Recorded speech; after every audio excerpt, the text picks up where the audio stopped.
सुप्रभात प्यारे बच्चों। हिंदी की कक्षा में आप सभी बच्चों का स्वागत है। बच्चों, आज हम पढ़ेंगे एक नया पाठ, एक ऐसा पाठ जिसमें आपको एक बहुत अच्छी सीख मिली है। बच्चों, हमारी रंगोली पाठ्य पुस्तक के अंतर्गत हमारा ये नया पाठ है, पाठ 14, फुंदनों वाली टोपी। कौन सा पाठ है ये? फुंदनों वाली टोपी। तो बच्चों, ये टोपी कैसी होती है ये तो आप सभी बच्चे जानते हैं। आप सभी बच्चे टोपी पहनते भी हैं। जैसे सर्दियों में आप अलग तरह की टोपी पहनते हैं, ऊनी टोपी, ऊन की टोपी, डिज़ाइनर टोपी, मंकी कैप, है ना, इस तरह की आप पहनते हैं। गर्मी के मौसम में आप कैसी टोपी पहनते हैं जिससे आपको धूप न लगे, राइट? तो जो टोपियाँ होती है वह तरह तरह की होती हैं। यदि आप देखेंगे तो सांता क्लॉज की टोपी, अगर आप इमेजिन कीजिए, सांता क्लॉज की टोपी अलग होती है जिसमें फुंदने होते हैं। फुंदने अर्थात फूलों की गांठ। और यदि आप देखेंगे धूप में पहनने वाली टोपी अलग होती है। फिर जो लेडीज़ टोपी होती है वह अलग होती है, हैट जिसे हम कहते हैं, वो अलग होती है जिससे धूप से रक्षा हो सके चेहरे की, सिर की, है ना। बेबीज़ जो पहनते हैं, छोटे बच्चे, उनकी टोपी अलग होती है, बड़े बच्चों की टोपी अलग होती है। तो कहने का मतलब है कि टोपियाँ कई प्रकार की होती हैं। यहाँ पर भी एक ऐसी ही टोपी की बात हो रही है, लेकिन यह जो टोपी है, इस पाठ के अंतर्गत जिस टोपी की बात हो रही है वह टोपी कोई साधारण टोपी नहीं है, बल्कि वह है फुंदनों वाली टोपी। कैसी टोपी है? फुंदनों वाली टोपी। तो सबसे पहले मैं आपको बता दूं कि फुंदनों वाली टोपी में फुंदने अर्थात क्या? फुंदना अर्थात फूल जैसी गांठ।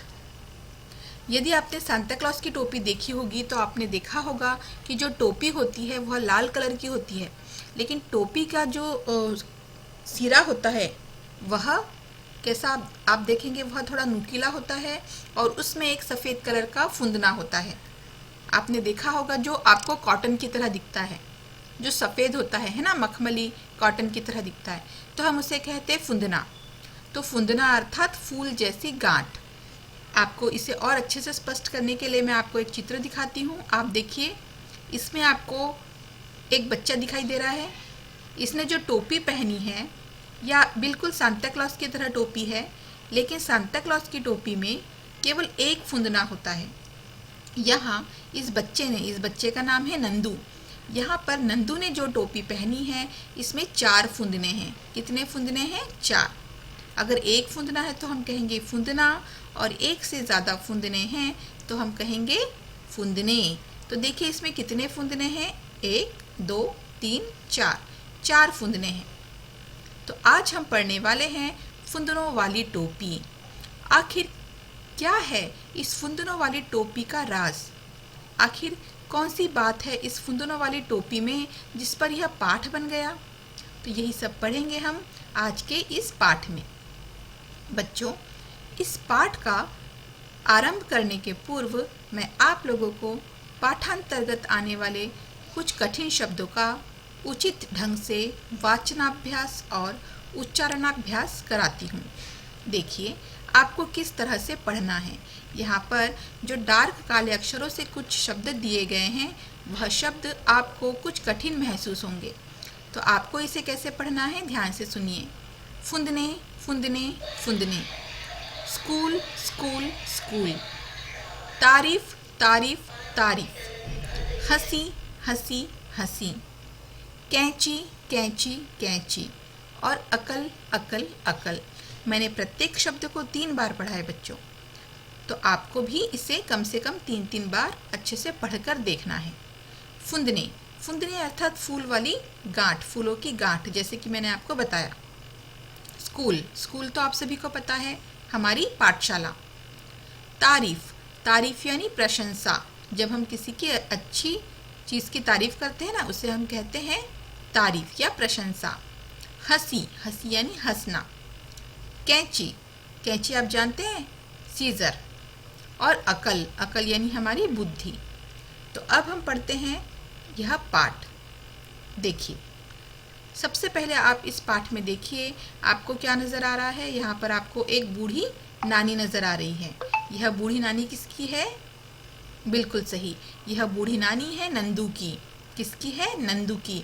और इसी पाठ में आप देखिए, आपको यह चित्र नज़र आ रहा है एक बच्चे का। यह बच्चा है नंदू। आप देखिए, ये जो नानी है यह कुछ बुन रही है। क्या बुन रही है नानी? बिल्कुल सही, नानी एक टोपी बुन रही है अपने प्यारे से नंदू के लिए। और नानी ने प्यार से नंदू के लिए टोपी बुनी है, बिल्कुल सांता क्लॉस की तरह। लेकिन सांता क्लॉस की टोपी में केवल एक ही फुंदना होता है।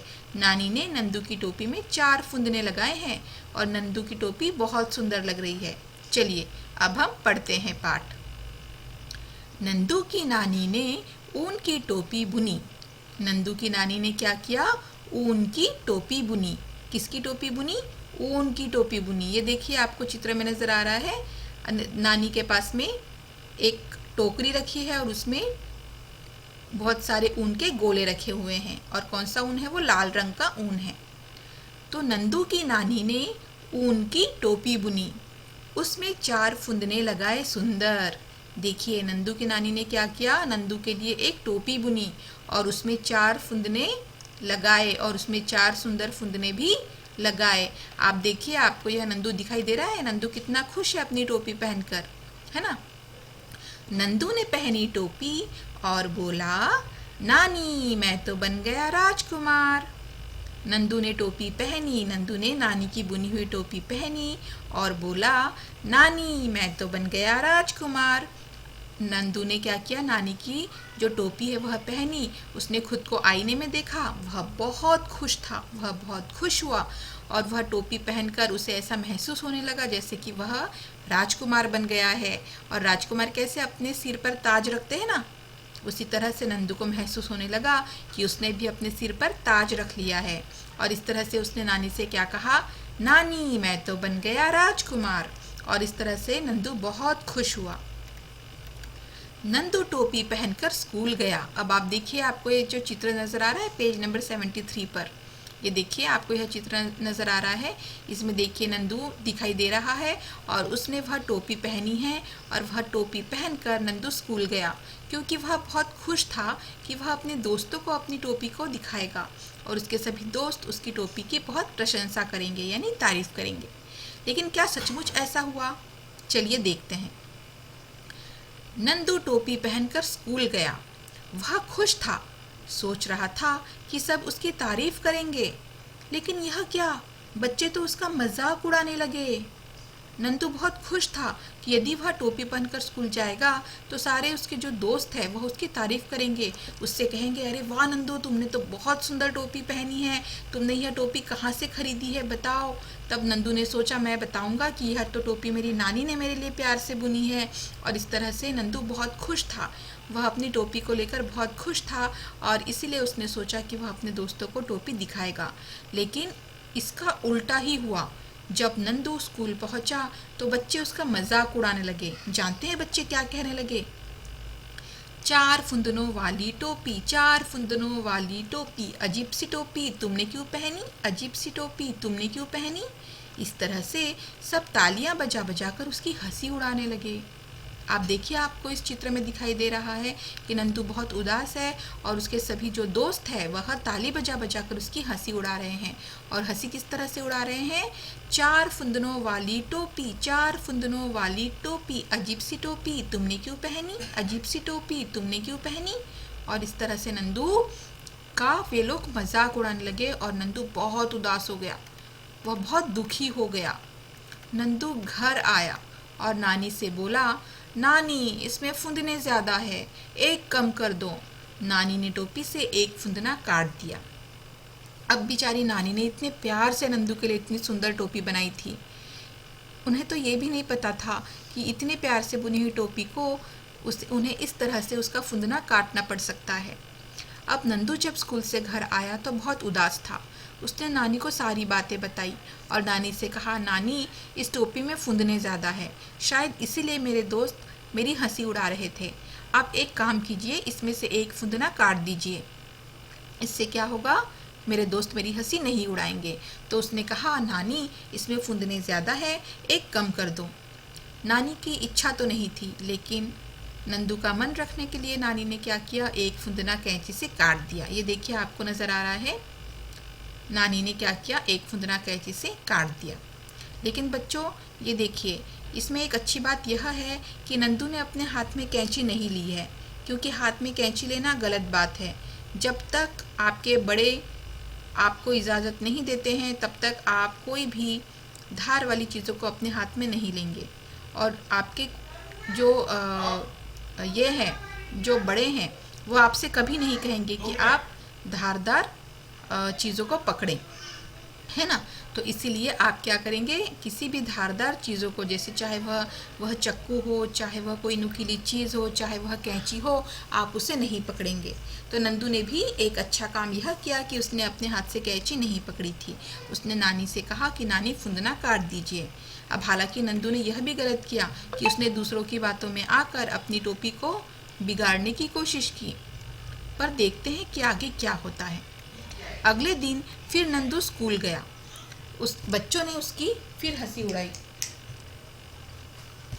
और हंसी उड़ाते हुए उन्होंने फिर से उसे ऐसे ही चिढ़ाया कि 4 फुंदनों वाली अजीब सी टोपी, सॉरी माफ़ कीजिए, 3 फुंदनों वाली अजीब सी टोपी, 3 फुंदनों वाली अजीब सी टोपी, अजीब सी टोपी तुमने क्यों पहनी, अजीब सी टोपी तुमने क्यों पहनी। जब 3 फुंदनों वाली टोपी पहनकर नंदू स्कूल गया, तब भी सारे बच्चे उसे इसी तरह से चिढ़ा रहे थे। आप देखिए, ये आपको जो टोपी नज़र आ रही है, इसमें 3 फुंदने हैं, और ये जो 3 फुंदने हैं, यह नंदू ने इसमें पहले 4 फुंदने थे ना, तो नंदू ने एक फुंदना कटवा दिया, अब 3 फुंदने थे। अब जब 3 फुंदनों वाली टोपी पहनकर नंदू स्कूल गया, उसे लगा कि शायद अब उसके मित्र, उसके दोस्त उसकी हंसी नहीं उड़ाएंगे। लेकिन आज भी उसके दोस्तों ने क्या किया, उसे उसी तरह से चिढ़ाया, और इस तरह से नंदू फिर से उदास हो गया। अब वह फिर से घर आया। नंदू फिर अगले दिन क्या हुआ, अगले दिन नंदू फिर स्कूल जब गया, तो बच्चों ने उसकी फिर से हंसी उड़ाई और उसने एक और फुंदना कटवा दिया। अब कितने फुंदने बचे टोपी में, 4 में से 2 गए। पहले एक फुंदना उसने नानी से कटवा दिया था, और दूसरा फुंदना उसने तब कटवाया जब उसके दोस्तों ने फिर से उसकी बुराई की। तो इस तरह से उसने 4 फुंदनों में से 2 फुंदने कटवा दिए। अब कितने फुंदने बचे टोपी में, केवल 2 फुंदने। अब आप देखिए, नंदू ने जो टोपी पहनी है, टोपी पहनकर जो नंदू स्कूल गया है, इसमें केवल 2 फुंदने हैं, एक ऊपर है और एक बीच में यहाँ पर एक फुंदना दिखाई दे रहा है, देखिए, है ना। तो नंदू फिर स्कूल पहुँचा। अब क्या हुआ, अगले दिन नंदू फिर से स्कूल पहुँचा। अब उसकी टोपी में 2 ही फुंदने थे। नंदू की टोपी में अब कितने फुंदने थे, केवल 2 ही फुंदने थे। बच्चों ने फिर से चिढ़ाया, देखो नंदू की अजीब सी टोपी, देखो नंदू की अजीब सी टोपी, इसमें 2-2 फुंदने लटक रहे हैं। किस तरह से बच्चों ने चिढ़ाया, देखो नंदू की अजीब सी टोपी, देखो नंदू की अजीब सी टोपी, इसमें 2-2 फुंदने लटक रहे हैं। और इस तरह से नंदू फिर से उदास हो गया। उसे लगा पहले 4 फुंदने थे, तो मैंने एक कटवा दिया। मुझे लगा 3 फुंदनों में टोपी अच्छी लगेगी, लेकिन फिर से मेरे दोस्तों ने मुझे चिढ़ाया, तो मैंने फिर से फुंदना कटवा दिया, केवल 2 ही फुंदने रहने दिए। अब 2 फुंदनों वाली टोपी पहनकर स्कूल आया हूँ, फिर भी सब मुझे चिढ़ा रहे हैं।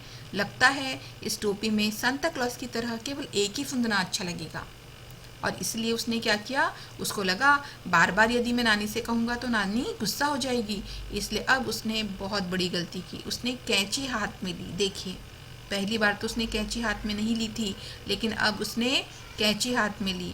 एक तो उसने फुंदना भी काट दिया, और इस तरह से उसने 2-2 गलतियाँ की। पहली गलती ये कि उसने कैंची हाथ में ली, जो कि गलत है, और दूसरी बात ये कि उसने दोस्तों की बातों में आकर अपनी नानी की इतनी अच्छी टोपी को ख़राब किया और उसमें से एक फुंदना काट दिया।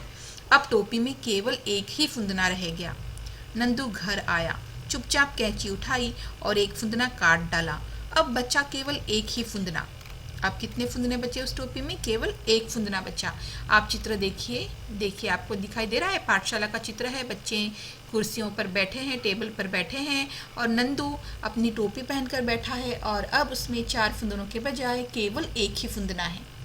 नंदू बहुत खुश था कि अब उसे उसकी कक्षा का एक भी बच्चा नहीं चिढ़ाएगा, क्योंकि अब तो उसकी टोपी सांता क्लॉज की टोपी की तरह दिखेगी। अगले दिन फिर वह स्कूल पहुंचा। बच्चे फिर हंसने लगे। वे कहने लगे, अरे नंदू की अजीब सी टोपी, अरे नंदू की अजीब सी टोपी, इसमें एक फुंदना लटक रहा है। और इस तरह से सारे बच्चे उसकी फिर से हंसी उड़ाने लगे। अब आया नंदू को गुस्सा। वह घर आया, कैंची उठाई और फुंदना काट डाला। अब नंदू को बहुत गुस्सा आया। अब वह फिर से घर आया और उसने क्या किया, अपनी जो फुंदना बचा था उसे भी उसने कैंची से काट दिया। वह खुश था कि अब उसे कोई नहीं चिढ़ाएगा। वह बहुत खुश था कि अब तो उसने सारे फुंदने गायब कर दिए हैं, सारे फुंदने काट दिए हैं, तो अब उसे कोई चिढ़ाएगा नहीं। अगले दिन जब वह बिना फुंदनों की टोपी पहनकर स्कूल गया ना, तो अगले दिन जानते हैं क्या हुआ? बिना फुंदनों की टोपी पहनकर जब नंदू स्कूल पहुंचा, बच्चे फिर जोर से हंसे। अरे यह क्या, नंदू की अजीब सी टोपी, अरे नंदू की अजीब सी टोपी, इसकी टोपी के सारे फुंदने गायब, बिना फुंदने वाली टोपी, बिना फुंदने वाली टोपी। देखा बच्चों ने क्या किया? जब 4 फुंदने थे बच्चे तब भी उसे चिढ़ा रहे थे, 3 फुंदनों पर भी चिढ़ाया, 2 फुंदनों पर भी चिढ़ाया, और जब उसने 1 फुंदना रखा तब भी सब बच्चे उसे चिढ़ाने लगे। जब उसने सारे फुंदने काट दिए और बिना फुंदनों की टोपी पहन कर गया, तब भी बच्चों ने उसे क्या कहा?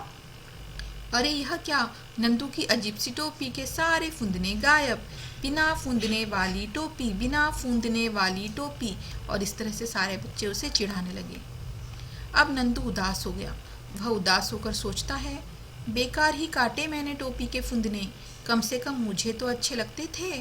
अब उसे अपनी गलती का एहसास हुआ और उसने क्या कहा, बेकार ही काटे मैंने अपनी टोपी के फुंदने, मेरी नानी ने मेरे लिए इतने प्यार से टोपी बुनी थी और मैंने बिना कुछ सोचे समझे उनकी दी हुई टोपी को खराब कर दिया, सारे फुंदने काट दिए, जबकि वो फुंदने मुझे तो अच्छे लगते थे, मेरी टोपी कम से कम मुझे तो पसंद थी। लोगों को दिखाने के चक्कर में, दोस्तों को दिखाने के चक्कर में मैंने अपना ही नुकसान कर दिया। दोस्त तो होते ही हैं हंसी उड़ाने के लिए, पर हमें अपनी अकल से काम लेना चाहिए। और अब नंदू को एहसास हो गया था कि दोस्त तो होते ही हैं हंसी उड़ाने के लिए। दोस्त कैसे होते हैं? वो आपके साथ खेलते हैं, कूदते हैं, मस्ती करते हैं, ठीक है, लेकिन जब वो आपकी हंसी उड़ाते हैं तो आपको उदास नहीं होना चाहिए, है ना? तो नंदू अब समझ गया था कि दोस्त तो होते ही है, दोस्त तो होते ही हैं हंसी उड़ाने के लिए, पर हमें अपनी अकल से काम लेना चाहिए। और तब नंदू को अपनी गलती का एहसास हुआ। अब तो उसकी टोपी के सारे फुंदने कट चुके थे और अब उसे अपनी गलती पर एहसास भी हुआ। अब उसने क्या किया होगा? उसने ये किया होगा कि उसने नानी से माफ़ी मांगी होगी। उसने यह भी कहा होगा कि नानी, अब से मैं आपकी दी हुई किसी भी चीज़ को ख़राब नहीं करूँगा, अब से मैं अपने दोस्तों की बातों में नहीं आऊँगा, अब से मैं किसी धारदार चीज़ को, कैंची जैसी चीज़ को अपने हाथ में नहीं लूँगा, है ना बच्चों? तो इस पाठ से आपको क्या सीख मिली? हमें यह सीख मिली कि हमें किसी भी नुकीली चीज़ को हाथ में नहीं लेना चाहिए, किसी की प्यार से दी हुई चीज़ को ख़राब नहीं करना चाहिए, हमें दोस्तों की बातों में आकर या दूसरों की बातों में आकर या दिखावे में आकर अपना नुकसान नहीं करना चाहिए और अपनी अकल से काम लेना चाहिए। तो बच्चों, यह पाठ आपको कैसा लगा? निश्चय ही यह पाठ आपको बहुत अच्छा लगा होगा। तो मैं उम्मीद करती हूँ कि आप इस वीडियो को बार बार देखेंगे और इस पाठ को समझने की कोशिश करेंगे। ठीक है बच्चों, मिलते हैं अगली कक्षा में। तब तक के लिए धन्यवाद बच्चों।